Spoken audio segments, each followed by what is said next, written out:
bienvenue à toutes et à tous sur ma chaîne, bienvenue donc Miss HK Conseil. Aujourd'hui je réalise cette vidéo pour vous parler des promoteurs immobiliers. On va voir ça tout de suite. Je voulais vous faire partager donc mon expérience, notamment mon expérience professionnelle.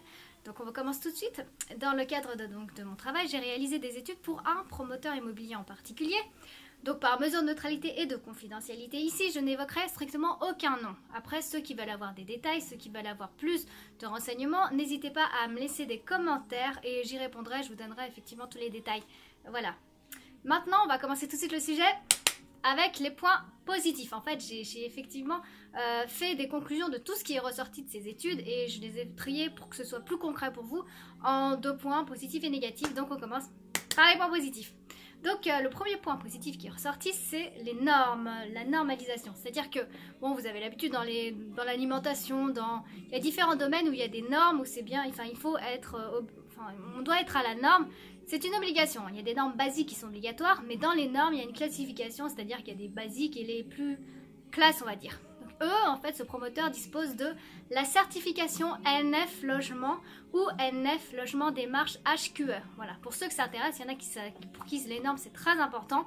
Donc voilà, ce promoteur dispose de cette norme. Deuxième point positif, c'est l'agencement, c'est-à-dire qu'il y a un très bon agencement au niveau des appartements même, ou également au niveau des espaces verts dans le cadre de programmes où il y a des espaces verts. Ça c'est un deuxième point positif. Maintenant le troisième point positif, je le mets en positif mais il est un peu entre les deux, positif et négatif, c'est le prix, ce qui est assez important parce que le prix c'est quand même important. Donc le prix, c'est-à-dire que selon certains endroits, selon certains programmes, le prix peut être le plus bas du marché et selon certains programmes, le prix peut être le plus haut du marché par rapport aux autres promoteurs. Donc voilà, c'est pour ça que le prix ça dépend un peu effectivement des endroits et des programmes. On va passer à la partie numéro 2, les points négatifs. Il en faut bien. Donc le premier point négatif qui est ressorti énormément de ces études, ce sont les malfaçons. Les malfaçons, et alors que ce soit au niveau des finitions, hein, ou aussi au niveau de grosses malfaçons.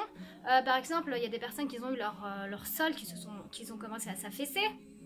Il y a eu des problèmes au niveau des murs, enfin les murs ils n'ont été pas montés totalement correctement. Au niveau des finitions, il y a eu la peinture qui a été soit pas de la même couleur, pas vraiment de la même couleur, de la même nuance, soit qui a été mal fini, mal posé. Le carrelage, il a des fois été inversé, c'est-à-dire que le carrelage de la terrasse s'est retrouvé sur le salon, dans le salon, voilà, ce genre de choses, des malfaçons comme ça. Voilà, ce qui n'est pas très agréable quand on a une nouvelle maison, quand on se fait construire une nouvelle maison, voir ce genre de choses, c'est pas très agréable. Donc ça c'est ressorti beaucoup de malfaçons. Ensuite, je pense qu'ils ont une équipe qui n'est pas assez professionnelle. L'équipe qu'ils engagent, elle n'est pas assez professionnelle pour réaliser ces travaux. Ensuite, il y a un manque de professionnalisme, c'est ressorti, c'est beaucoup ressorti également. Deuxième point négatif, c'est la communication. La communication. Oui, la communication, il y a eu un énorme manque de communication par rapport à ce promoteur. C'est-à-dire que si vous voulez avoir des renseignements sur l'avancée de vos travaux, si vous voulez avoir des renseignements sur la levée de vos réserves ou même vos réserves elles-mêmes, vous devez appeler, c'est pas eux qui vous appellent, hein, c'est vous qui devez appeler. Et encore, si vous avez de la chance, on vous dit rappeler dans 1 ou 2 semaines. Et si vous avez encore plus de chance, on vous dit « Oh, je n'ai aucune visibilité pour l'instant ». Donc voilà, donc il y a vraiment un manque de communication. Ceux qui ont de la chance reçoivent des newsletters, hein, ça existe, ils en font maintenant. Sinon, comment dire, il y a la seule courrier, la seule communication que vous avez, c'est quand vous recevez les appels de fonds, voilà, pour payer les acomptes. Voilà, en gros c'est ça. Maintenant, le dernier point qui est ressorti également, c'est la qualité au niveau de la qualité des matériaux utilisés. La qualité n'est pas... Elle est entre moyenne et pas bonne en fait, la qualité qui est utilisée. Alors en fait, si vous avez vraiment de la chance, si vous faites partie du groupe même de ce promoteur, vous avez des maisons géniales. Si vous faites partie des clients chanceux, vous n'avez pas de problème, mais la plupart du temps, ça sera pas tout nickel. Et au niveau même de ce qu'on vous dit quand vous signez la réservation et ce que vous voyez en vrai, après il y a aussi des différences.